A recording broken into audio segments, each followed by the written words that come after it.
প্রিয় যুবক ভাইয়েরা, ভিডিও কলে আপনি এমন কারোর সাথে যদি কথা বলেন যার সাথে আপনার দেখা দেওয়া হারাম, তার সাথে ভিডিও কলে যদি কথা বলেন, আপনি চোখের জিনার মধ্যে লিপ্ত। ওয়াজিনাল লিসান আল মান্তিক, মুখের জিনা হলো কথা বলা। তাহলে ফাজিনাল আইনি আন নজরু, চোখের জিনা দেখা। ওয়াজিনাল লিসান আল মান্তিক, চোখের জিনা হলো দেখা, মুখের জিনা হলো কথা বলা। এখন আপনি কথা বলে অনুভব করতেছেন, ভাবতেছেন আগামীকাল গোলাপ ফুলটা কিভাবে, কোথায়, কোন স্টাইলে বাঁকা হয়ে না সোজা হয়ে দিবেন, একটা টেনশনে আছেন। নাফসু তামান্না ওয়া তাশতাহি, অন্তর কল্পনা করে, এটা অন্তরের জিনা। এই যারা কল্পনায় আছেন, টোটাল সময়টা জিনার মধ্যে আছেন। আল্লাহ আমাদেরকে হেফাজত করেন। এই জাতীয় অপরাধ করেন না, ছেড়ে দেন। এই অপরাধটা আপনি কোনো কারণ ছাড়াই ছেড়ে দেন। এই অপরাধ ছেড়ে দেওয়ার সময় শয়তান বিপরীত পক্ষ থেকে আপনাকে বলাবে, মন ভাঙ্গা আর মসজিদ ভাঙ্গা সমান, আপনার বলবে, শয়তান বলাবে, তুমি আমার মন ভাঙতেছো, মনে রাখো আল্লাহ ছাড়বে না। হুদা ফাও কথা, আপনি ভালোই থাকবেন, আপনি এই অসুস্থ সম্পর্ক থেকে বেরিয়ে আসেন, এটা জিনা।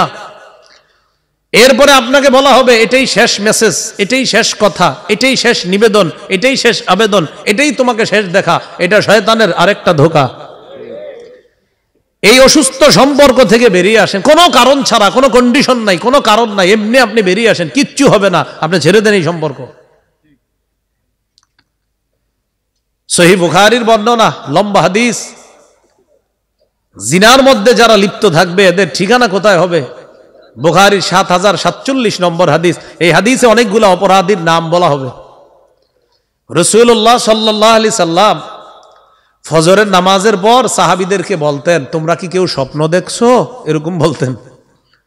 হাদিসের বর্ণনাকারী সামুরা ইবনে জুনদুব রাদিয়াল্লাহু তাআলা, তো তিনি বলেন, কানা রাসূলুল্লাহ সাল্লাল্লাহু আলাইহি সাল্লাম ইউকসিরু মিম্মা ইউকসিরু আইয়াকুলা লি আসহাবিহি হাল রাআ মিনকুম আহাদুন, ওয়া ফি রিওয়ায়া হাল রাআ আহাদুম মিনকুম রুইয়া। ফজরের পর রাসূল সাল্লাল্লাহু আলাইহি সাল্লাম সাহাবীদের উদ্দেশ্যে বলতেন, তোমাদের মধ্যে কি কেউ স্বপ্ন দেখছো? এটা ইমাম বুখারী যে শিরোনামে আনছে, শিরোনামটা এমন, বাবু তা'বীরি রুইয়া বাদা সালাতি সুবহি, ফজরের পর স্বপ্নের ব্যাখ্যা দেওয়া, এই জাতীয় বিষয়। মাঝে একটা কথা বললেন, স্বপ্নের ব্যাখ্যার একটা ওয়াজ করতেছি, মানে ব্যাখ্যা সম্পর্কে হাদিসের ওয়াজ, এর মানে এরকম না যে আমি ব্যাখ্যা পারি। আমার কিন্তু ভুলেও জুমার মসজিদে গিয়ে স্বপ্নের ব্যাখ্যা জিজ্ঞাসা না, আমি পারি না, এর মাথায় রেখে না। তো রাসূলুল্লাহ সাল্লাল্লাহু আলাইহি সাল্লাম ফজরের পর সাহাবীদেরকে জিজ্ঞাসা করতেন, তোমাদের কেউ কি স্বপ্ন দেখছো? ফায়াকুসু আলাইহি মা শা আল্লাহু আইয়াকুসা, যে কেউ যদি স্বপ্ন দেখতেন তো রাসূল সাল্লাল্লাহু আলাইহি সাল্লামকে বলতেন, স্বপ্নের বিবরণগুলা বলতেন, জি হুজুর আমি এরকম দেখছি। একদিন নবীজি সাল্লাল্লাহু আলাইহি সাল্লাম বললেন, ইন্নাহু আতানিল লাইলাতা আতিয়ান, গত রাতে আমার কাছে দুইজন আসছে, খুব মন দিয়ে শুনেন। ফাবতাআসানি, দুইজন এসে আমাকে উঠাইছে। ফাকালা আলী, এরপর আমাকে বলছে, ইনতালিক, চলেন। রাসূলুল্লাহ সাল্লাল্লাহু আলাইহি সাল্লাম বলেন, আমি তাদের দুইজনের সাথে ইনতালাকতু মাহুমা, চলতে লাগলাম। চলতে চলতে ফাতাইনা আলা রাজুলিন মুত্তাজিইন, এক ব্যক্তির কাছে আসলাম। দেখেন, এই ব্যক্তি কাত হয়ে শোয়া, এক ব্যক্তির কাছে আসলাম, তিনি কাত হয়ে শোয়া। রাসূলুল্লাহ সাল্লাল্লাহু আলাইহি সাল্লাম যখন তাকে দেখলেন, দেখার পর দেখি কি, ওয়াইদা আখারু কাইমুন আলাইহি বিসখরা, আরেক ব্যক্তি তার পাশে দাঁড়িয়ে আছে একটা পাথর নিয়ে, পাথর। ওয়াইদা হুয়া ইয়াহওয়ি বিসখরাতি লিরাসিহি, ওই ব্যক্তি পাথরটা তার মাথায় মারতেছে। কার? ওই যিনি কাত হয়ে শোয়া, তার মাথায় পাথর মারে। পাথর মারার পর পাথরটা যখন নিচে পড়ে, নিচে পড়ার পর ওই ব্যক্তি যিনি পাথর মারে, ফায়াতবাউল হাজারা, তিনি পাথরটা আবার আনতে যায়, ফায়াখুযুহু, তিনি পাথর নেয়।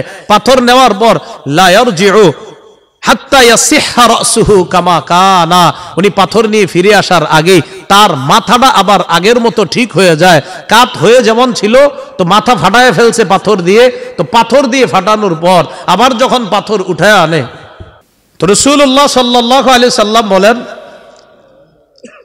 ওই ব্যক্তি পাথর নিয়ে আসার আগে তার মাথা আবার আগের মতো ঠিক হয়ে গেছে। মাথা ঠিক হয়েছে, তো আবার কি করে, ফায়াফআলু বিহি মিসলামা ফাআলাল মাররাতাল উলা, প্রথমবার যেমন পাথর মারছে আবার পাথর মারছে। আবার মাথা ফেটে গেছে, আবার পাথর আনে, আবার এইভাবে মারে, আবার মাথা ঠিক হয়ে যায়, আবার মাথা ফাটায়। রাসূলুল্লাহ সাল্লাল্লাহু আলাইহি সাল্লাম বলেন, কুলতু, আমি বললাম, সুবহানাল্লাহ মা হাদান, আমি বললাম এই দুই ব্যক্তিকে, আশ্চর্য কথা তো, এই দুই ব্যক্তির এই অবস্থা কেন? ওই দুইজন আমাকে বললেন, ইনতলিক ইনতলিক, সামনে চলেন সামনে চলেন। কথাটা মনে রাখেন। তাহলে কাত হওয়া ব্যক্তি, একটু জানলাম ওনার একজন পাথর মারে। রাসূলুল্লাহ সাল্লাল্লাহু আলাইহি সাল্লাম বলেন, ইনতলাকনা, চলতে লাগলাম। যাইতে যাইতে ফাতাইনা আলা রাজুলিন মুস্তালকিন লিকাফা, এক ব্যক্তির কাছে গেলাম, গিয়ে দেখি তিনি চিত হয়ে শোয়া। ওয়াইদা আখরু কাইমুন আলাইহি বিকাল্লুবিম মিন হাদিদ, এক ব্যক্তি তার পাশে লোহার করাত নিয়ে দাঁড়িয়ে আছে, লোহার চিরুনি। কাল্লুব শব্দের অর্থ হলো বাঁকা পেরেক, বাঁকা পেরেক জাতীয় এরকম একটা নিয়ে দাঁড়িয়ে আছে। তো যিনি দাঁড়িয়ে আছে তিনি কি করে, ইয়াতি আহাদা শিক্কা ওয়াজহিহি, তিনি কি করে, ওই ব্যক্তির চেহারা, এই চেহারার দুই পাশের এক পাশে তিনি যায়। যাওয়ার পর ফায়ুশারশিরু শিদকাহু ইলা কফা ওয়া মানখিরাহু ইলা কফা ওয়া আইনাহু ইলা কফা, এই লোহার বাঁকা পেরেক দিয়ে তার থুতনি থেকে মাথার পিছন পর্যন্ত, নাক থেকে পিছন পর্যন্ত, চোখ থেকে পিছন পর্যন্ত এইভাবে লোহা দিয়ে এইভাবে আপনার আগ দেয় আর রক্ত পড়তে থাকে। তখন কি করে, সুম্মা তাহাওয়ালু ইলাল জানিবিল আখর, অপর পাশে যায়। যাওয়ার পর অপর পাশটা আবার চিরে, চেরার পর প্রথম পাশ আবার ভালো হয়ে যায়, আবার প্রথম পাশ এইভাবে চিরে, চেরার পর দ্বিতীয় পাশ আবার ভালো হয়। নবীজি বলেন, আমি অবাক হয়ে বললাম, সুবহানাল্লাহ মা হাদান, এই দুইজনকে, ওই দুইজন আমাকে যারা নিয়ে যাইতেছে বললেন, ইনতলিক ইনতলিক, সামনে চলেন। আমি সামনে চলতে লাগলাম। যাইতে যাইতে ফাতাইনা আলা মিসলিত তান্নুর, একটা চুলার কাছে আসলাম, এটা দেখতে চুলার মতো। ফাইদা ফিহি লাগাতুন আসওয়াত, চুলার ভিতরে আওয়াজ, শোরগোল চলতেছে। ফাত্তালানা ফিহি, এটার ভিতরে তাকাইলাম, তাকায় দেখি ফাইদা ফিহি রিজালুন ওয়া নিসাউন উরাত, এটার ভিতরে উলঙ্গ নারী পুরুষ, উলঙ্গ নারী পুরুষ। এই উলঙ্গ নারী পুরুষের কাছে ওয়াইদা ইয়াতিহিমুল লাহাবু মিন আসফালা মিনহুম, তাদের নিচ থেকে লেলিহান অগ্নিশিখা তাদেরকে ধাক্কায় উপরের দিকে উঠায়। তারা চুলার মুখে আইসা বাহিরে বের হবে, কিন্তু পরে না, আবার ভিতরে চলে যায়, নিচে আবার আগুন উঠায়, এইভাবে চলতে থাকে। নবীজি বলেন, আমি প্রশ্ন করলাম, এরা কারা? কইন তলিক ইনতলিক, সামনে চলেন। তাহলে তিন শ্রেণী হইল, কাত হওয়া, চিত হওয়া, আর ওই চুলার মধ্যে আপনার নারী পুরুষ উলঙ্গ। আমি সামনে চললাম। আতাইনা আলা নাহরিন আহমার, আমি একটা নদীর কাছে আসলাম, লাল নদী। এই লালটা কেমন, হাদিসে পরে আসছে, এই লালটা হলো মিসলিদ দাম, রক্তের মতো লাল। ফাইদা ফিহি রাজুলুন কাইমুন, নদীর মাঝখানে এক ব্যক্তি দাঁড়িয়ে আছে। অন্য বর্ণনা আসছে সাবিহুন ইয়াসবাহু, এক ব্যক্তি তিনি সাঁতার কাটছে। ওয়াইদা আলা শাত্তিন নাহরি রাজুলুন ক্বাদ জামা ইনদাহু হিজারাতান কাসীরাতান, এক ব্যক্তি নদীর কিনারায়, তার কাছে অনেকগুলা পাথর জমা করে রাখছে। নদীর মাঝখানের লোকটা কিনারায় যাইতে চায়, যাওয়ার পরে কিনারায় গিয়ে এভাবে মুখ হা করে, ফায়ুলকিমুহু হাজারা, মাঝখানের লোকটা যখন কিনারা যায়, পাশের লোকটা তার মুখে হা করার পর মুখে পাথর ঢুকায় দেয়। ফায়ামতলিকু, আবার মাঝখানে চলে যায়, আবার সাঁতার কাটে আসতে চায়, আবার পাথর দেয় মুখের মধ্যে, আবার চলে যায়। রাসূল সাল্লাল্লাহু আলাইহি সাল্লাম অবাক হয়ে গেলেন। নবীজি বলেন, কুল্লামা রাজা ফাগারা লাহু, যতবার আসে ততবার মুখ খুলে দেয়, ফাআলকামাহু হাজারা, ততবার তার মুখে পাথর ঢুকায়া দেয়।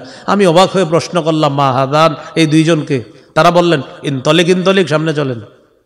চার হলো।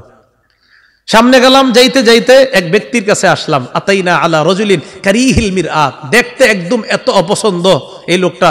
কেমন? কারিহিল মারআত, দেখতে একদম কুৎসিত, এত কুৎসিত। কাআকরাহি মা আনতা রাইন রাজুলান মারআতান, সবচেয়ে নিকৃষ্ট মানুষটা দেখতে যেমন, এরকম একটা নিকৃষ্ট মানুষের কাছে গেল। মানে সবচেয়ে কুৎসিত দেখতে এরকম একটা মানুষ, খুব কুৎসিত। দেখলাম কি ইনদাহু নারুন, তার পাশে আগুন, ইয়াহুসুহা, আগুন খালি জ্বালায়, আর কি করে, ওয়াসআ হাওলাহা, আগুনের পাশে খালি ঘুরে ঘুরে। আমি বললাম, এই লোককে? ওই দুইজন আমাকে বললেন, ইনতলিক ইনতলিক, সামনে চলেন। সামনে গেলাম। আতাইনা আলা রাউদাতিন মুআতাম্মা, একটা বাগানে গেলাম, নিয়ামতে পরিপূর্ণ। ফিহা মিন কুল্লি লাউনির রবি', এটার মধ্যে বসন্তের সবকিছু আছে ওই বাগানের মধ্যে। হঠাৎ দেখলাম এক ব্যক্তি, রাজুলুন তাওয়ীলুন, লম্বা, লা আকাদু আরা রাসাহু তুলান ফিস সামা, উনি এত লম্বা আমি মাথা উঠায়ও দেখতে পারতেছি না, এত লম্বা উনি। তার আশেপাশে অনেকগুলা বাচ্চা। আমি বললাম, উনি কে? এরা কারা? তারা দুইজন আমাকে বললেন সামনে চলেন, সামনে চলেন। গেলাম, 6 হলো। সামনে গেলাম, যাইতে যাইতে আতাইনা ইলা রাউদাতিন, একটা বাগানে আসলাম, আজিমা, বড় বাগান। নবীজি বলেন লাম আরা কত্তু আযমা ওয়ালা আহসানা মিনহা, এত বড় এত সুন্দর বাগান আমি জীবনেও দেখি নাই। আমাকে বললেন ইরকা, ওঠেন, উপরে ওঠেন। তন্ন বর্ণনা এটা ব্যাখ্যা। রাসূল সাল্লাল্লাহু আলাইহি সাল্লাম বলেন ফারতাকাইনা, উপরে উঠলাম। উঠার পর চলতে চলতে হঠাৎ দেখি এক জায়গায় আসলাম, একটা শহর এটা। নবীজি বলেন আতাইনা ইলা মাদিনাতিন মাবনিয়াতিন বিলাবিনি জাহাবিন ওয়া লাবিনি ফিদ্দা, একটা শহরের কাছে আসলাম। এই শহরটা স্বর্ণ এবং রূপার তৈরি করা শহর। ওখানে আসার পর দেখলাম একদল মানুষ, তালাক্কানা রিজালুন, একদল মানুষ। এই মানুষগুলা কেমন আশ্চর্য মানুষ। তাদের এক পাশ অনেক সুন্দর, কা আহসানিমা আনতা রাইন, আরেক পাশ কা আকবাহিমা আনতা রাইন, এক পাশ খুব সুন্দর, আরেক পাশ কুৎসিত। তো তাদেরকে দেখার পর আমার সাথে দুইজন তারা বললেন যাও ওই নদীতে যাও, গিয়ে গোসল করো। নবীজি বলেন ওই নদীর দিকে তাকায়া দেখলাম কান্না মা আহু আল মাখজু ফিল বায়াজ, দেখতে পুরা দুধের মতো সাদা পানিগুলা। ওখানে তারা ডুব দিল। ডুব দেওয়ার পর দেখলাম তারা পুরা, এক পাশ ছিল সুন্দর আর এক পাশ ছিল কুৎসিত। এখন তারা টোটাল পুরা সুন্দর হয়ে গেছে। ফাসামা বাসরি সুউদান, আমার চোখ উপরে উঠলো। উপরে উঠার পর দেখি সাদা মণি মুক্তা দ্বারা তৈরি করা একটা রাজপ্রাসাদ। আমাকে ওই দুইজন বলতেছে হাদা মানজিলুকা, এটাই আপনার বাসস্থান, এটা হলো জান্নাতু আদ, এই জান্নাতু আদনের মধ্যে এটা হলো আপনার বাসস্থান। রাসূল সাল্লাল্লাহু আলাইহি সাল্লাম বললেন যারানি আদখুল, আমার একটু সুযোগ দাও, আমি প্রবেশ করবো। তো তারা দুইজন বললেন না এখন না, তবে অচিরেই প্রবেশ করবেন। মানে রাসূল তো ইন্তেকাল করেননি এখনো, ইন্তেকালের পরে প্রবেশ করবে। রাসূল সাল্লাল্লাহু আলাইহি সাল্লাম বললেন সবকিছু ঠিক আছে, আমি যে তখন দেখলাম এগুলো একটু আমারে বলো। তখন বললেন প্রথম যাকে দেখলেন যার মাথা ফাটার হচ্ছে, এই ব্যক্তি হলো ইয়াখুজুল কোরআন, কোরআন ধারণ করেছে, ধারণ করার পর কোরআনের উপর আমল করে নাই। ফায়ানামু আনিস সালাতিল মাকতুবা, ফরজ নামাজ না পইরা ঘুমাইছে খালি। হ্যাঁ, সাধারণত আমরা ফজরের নামাজে বেশি ঘুমায়া থাকি, ঠিক না? ফজরের নামাজে বেশি ঘুম হয়। তো এই জন্য আপনার কোরআন পড়ছে, কোরআন শিখছে, আমল করে নাই, এই ব্যক্তির মাথা এরকম ফাটানো হবে। 2 নাম্বার যাকে দেখলেন তার মুখ চেরা হচ্ছে দুই পাশে, এটা হলো ওই ব্যক্তি যে ফজরের পর মানে সকালবেলা এমন একটা মিথ্যা কথা বলে যে হাত্তা তাবলুগুল আফাক, তার মিথ্যাটা পুরো এলাকায় ছড়ায়া যায়, মানে মিথ্যাটা সত্য বলে রূপান্তরিত হয়ে যায়। ফেসবুকে আপনারা অনেক আলেমকে নিয়ে অথবা অন্যদেরকে নিয়ে লেখালেখি করেন, একটা মিথ্যা কথা লেখার পরে সেটা অনেকে সত্য বলে মনে করে। অনেক সময় আপনারা কিন্তু এরকম লেখালেখি করে ফেলেন, এটা অন্যায়, এটা ঠিক না। এটা হলো এই ব্যক্তি। এই জন্য সংবাদ যারা পাঠ করে খুব সতর্কতার সাথে, ফেসবুকে যারা স্ট্যাটাস দেন আল্লাহর রাস্তে সতর্কতার সাথে স্ট্যাটাস দিন, আপনার কথা যেন মিথ্যা না হয়, এটা আপনার ছড়ায় যাচ্ছে পুরো দুনিয়াতে। 3 নম্বর, আমি যে চুলা দেখলাম, চুলার মধ্যে নারী পুরুষ উলঙ্গ, তারা কারা? তখন বললেন হুমুজ জুনাত অজ্জাওয়ানি, এরা হলো জিনাকারী পুরুষ, জিনাকারিনী নারী, এরা তারা। ওই যে ওয়ালা তাকরাবু জিনা, জিনার কাছেও যেও না। তো বলছিলাম 14 ফেব্রুয়ারির কেন্দ্র করে জিনার কাছেও যাওয়া নিষেধ, কথা বলা নিষেধ, চোখে দেখা নিষেধ, হাতে স্পর্শ করা নিষেধ। কালকে সকালে যারা পায়ে হেঁটে কোনো ব্যক্তির কোনো একটা মেয়ে যার সাথে দেখা করা হারাম, তার সাথে দেখার উদ্দেশ্যে রওনা করবে, তার কদম ফলানোর সাথে সাথে পায়ের জিনাও শুরু হবে। এগুলা না করে আল্লাহ হেফাজত করেন। 4 নাম্বার যাকে দেখলাম রক্তের নদীতে সেকে, সে হলো সুদখোর। 5 নাম্বার যাকে দেখলাম তার পাশে আগুন জ্বালাইতেছে, এটাকে কয় মালিকুন খাজিনু জাহান্নাম, এটা হলো জাহান্নামের দারোগা, ফেরেশতা, মালিক। 6 নাম্বার লম্বা মানুষটাকে দেখলাম নেয়ামতে পরিপূর্ণ বাগানে, তিনি কে? তিনি ইব্রাহিম আলাইহিস সালাতু ওয়াস সালাম। তার আশেপাশে বাচ্চাগুলা, ওইটা হলো ওই বাচ্চারা যারা ছোটবেলায় নাবালেগ অবস্থায় মারা গেছে। 7 নম্বর যে মানুষগুলারে দেখলাম প্রথমে এক পাশ সুন্দর আর এক পাশ কুৎসিত, এরা কারা? তারা হলো খালাতু আমালান সালিহা ওয়া আখারা সাইয়্যিআ, তারা হলো তারা যারা ভালো কাজও করছে খারাপ কাজও করছে, এই জন্য এক পাশ সুন্দর আর এক পাশ অসুন্দর। আল্লাহ তাদেরকে ওই নদীতে গোসল করায়া তাদের এই পাপগুলা মোচন করে তাদের পুরাটা সুন্দর বানায়।